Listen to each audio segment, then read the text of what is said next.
things that we spend a lot of time on too is mat work. And this is especially useful if you have people coming over and you want him to greet them appropriately. If you want him to just stay in one spot while you're cleaning out after the kids, or if you're doing dishes, or if you're folding laundry, and you just don't want him wandering around or getting into things. What we use is these raised cots. You can use something like a blanket or a towel, but these give them a little bit clearer of an idea what they're supposed to be doing, because it's pretty clear when they're on or when they're off. Like if they're off, then the whole leg is off, touching the ground. Whereas if they're on, then all of their body is on the mat. You want to make sure that this isn't something that we just leave down all the time, because as I put it down, that in itself is a cue for him to go on it. So if it's always down, you're not going to really have that be as solid of a cue, and he's just kind of going to not want to go on it all the time. If you may not understand why you want him to go on it sometimes, but not always. Drop!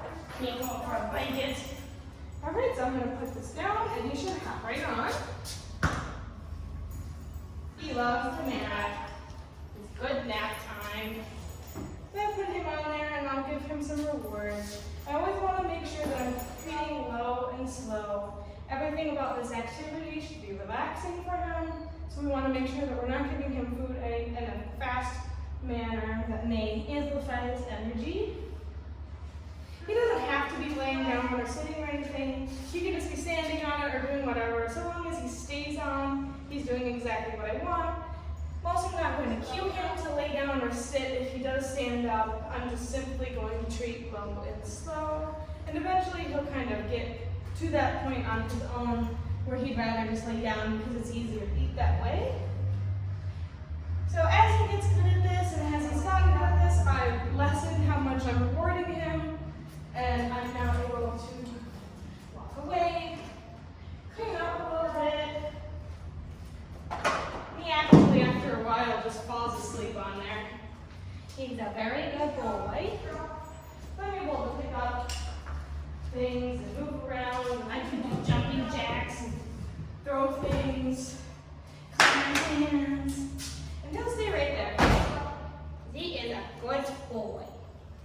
This is Brutus's favorite activity, as you can see. Now just moving stuff around. And so long as he's staying on there, I'm just going to intermittently stop by and give him a few cookies, always low and slow. Just letting him know that he's being a good boy. I can do whatever, mess with him, make him like this. Yay! Good boy. And when I am ready to release him, what I'm going to do is say, okay. And then I'm going to toss the cookie off. He will get off the mat, and then I'm going to immediately pick the mat up, because again, it is a cue for him to go on. So if we want him off, we want to make sure that it's up. And that's how we do mat work.